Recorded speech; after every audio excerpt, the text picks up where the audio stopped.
K-Rock Mid-Atlantic Rock Reviews. Here with Steve Blaze, the original member, one of the original members from Lillian Axe. I started the band. So. And not to say ages or anything, but that was way back in '83. I was 3. Yeah, I was 3 years old. So are we.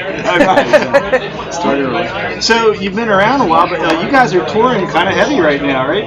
We always keep busy. You know, the end of last year we did a lot. We did the America Rocks tour. We did Europe twice.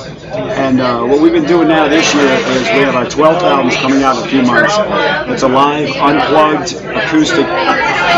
It's a whole event, actually. It's going to be a double live album and a Blu-ray DVD coming out to go along with it. We did a contest where we had 60 contest winners, and they got to come and sit on a kind of a storyteller's thing.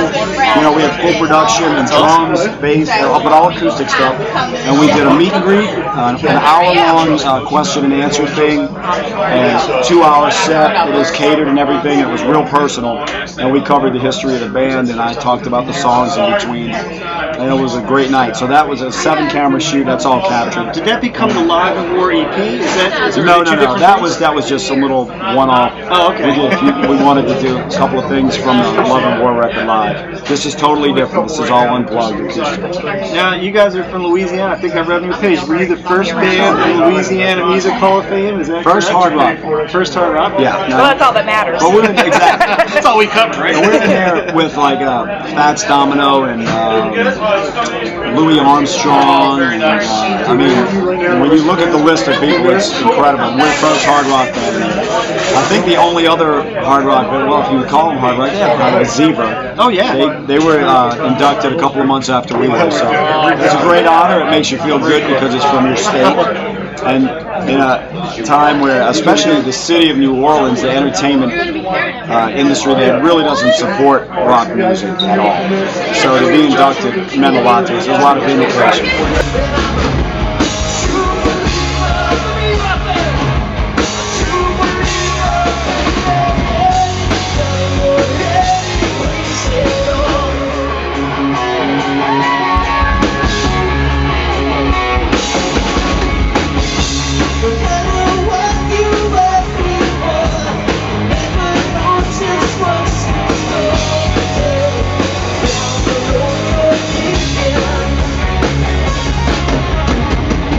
So Katrina took a real hit on your band. Well, it did.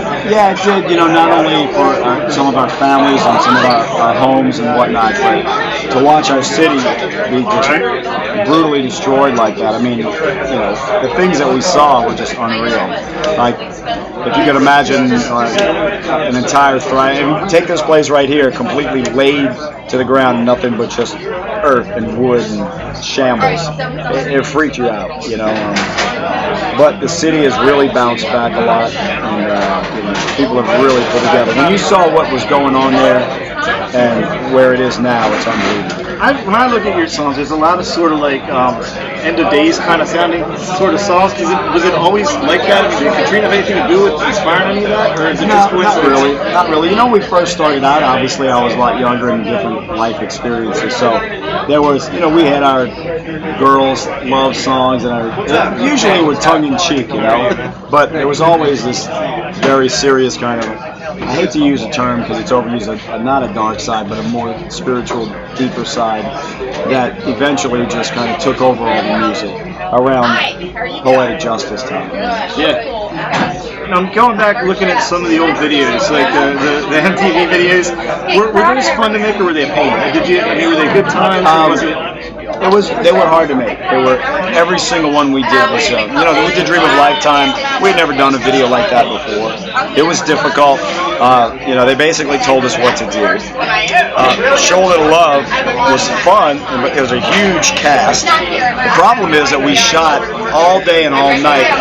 I mean, it was so tired. We must have played that song 30 times. And, you know, and every time you have to be equally as energetic on stage. And it was in the middle of the desert.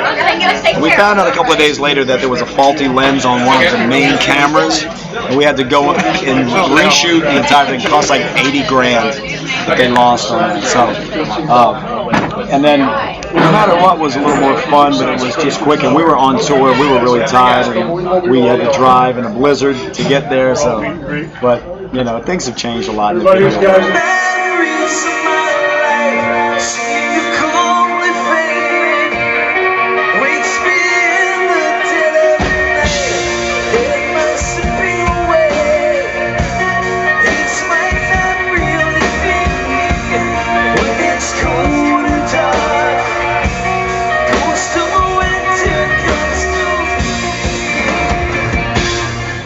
So what's the fan favorite? Like, what's the one towards the end people are screaming? You haven't I'll tell you the ones that I think get the most immediate response, like Ghost of Winter, All's Fair in Love and War, She Likes It on Top, of course True Believer and Show a Little Love, you know. But you know, then you get the deeper cuts, you know, Saturday on Planet Earth and Babylon and some of the new stuff that people, you know, I think it hits them a little deeper, even though, you know, the majority of them, they want to hear that familiar song, you know, Misery Loves Company and all that. So, but yeah, I think probably Ghost of Winter is like overall the fan favorite for many years. Yeah. 2012 album, Days Before Tomorrow. The song I was attracted to was Take the Bullet. Yeah, it's my favorite we'll tune. be playing that tonight. Oh, cool. Is there any kind of story behind it? Yeah, it was written for the troops.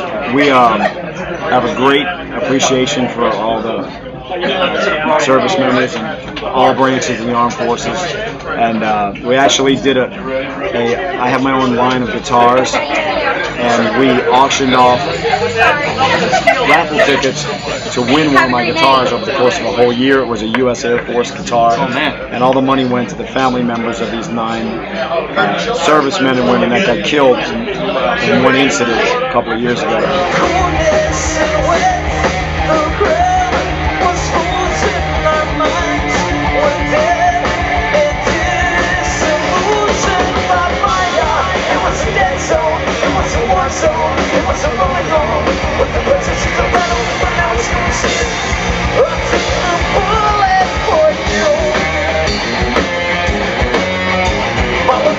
And you know, we've become friends with a lot of members of the armed forces. One in particular is an Air Force Major, Henry Cecil, who really kind of got us involved in all of this stuff.